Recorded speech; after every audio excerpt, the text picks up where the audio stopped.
Once again, we are digging back into our archives this Halloween for some more spooky fun in the swamps of Cajun country. According to legend, a threat lingers in the marshes, hoping to lure unlucky travelers to their demise. Here's Kara St. Cyr with more on the legend of the Feufollet. Deep in the heart of Louisiana's bayou, it's easy to lose your way in the night. Maybe it's the darkness. Or is it the shadows? Or is it the spirit of the Feufollet? Can you find me? One can only hope that if they are ever so unlucky as to cross paths with this entity, that they make it home alive. Many people describe them as the souls of unbaptized babies who were roaming in limbo, and you would see the light of their souls at night.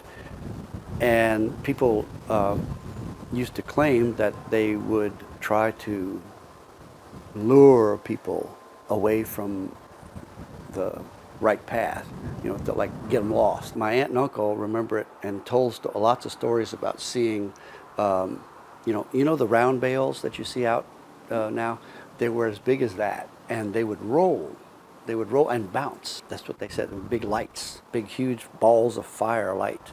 And my aunt specified that they looked blue, whitish blue.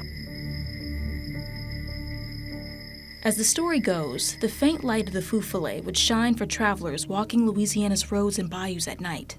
They'd see the spirit of the unbaptized child in the distance and confuse it for a candle or lantern that led them home. But as they followed it, the lights would lead them further into the darkness, and sometimes toward their death.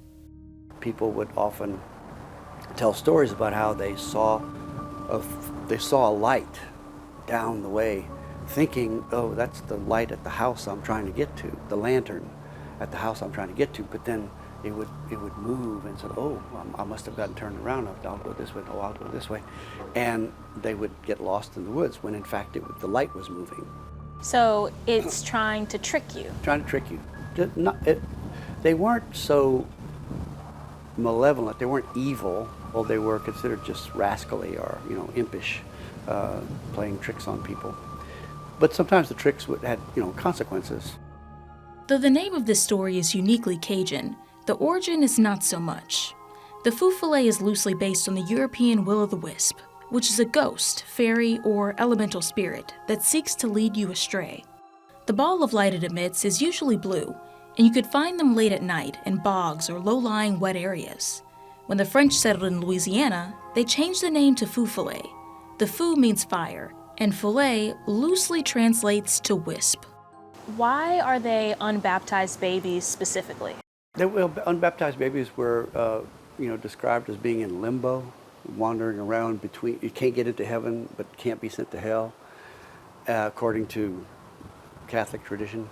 And so I guess the notion of them wandering, sort of caught and can't go anywhere else, may have had something to do with it.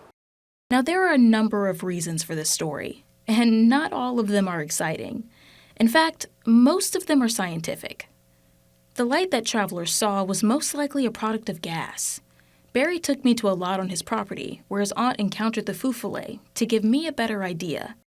We had a fire that the fire department had to come and put out some bales of hay that were baled wet, and they started smoldering and caught fire. So if people had just cut their hay and there were clumps and it got wet, it'll start rotting and produce methane and sometimes catch fire. For all of you who don't know, a methane fire is sometimes blue. Barry's home is located near an old oil well site that produced the gas. This is the old well site. So this was sort of a naturally low occurring spot.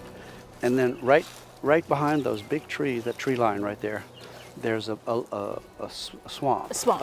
And it gets, holds about this much water. Maybe sometimes in heavy rains it'll hold this much water. My dad and uncle used to go catfishing in there, in fact.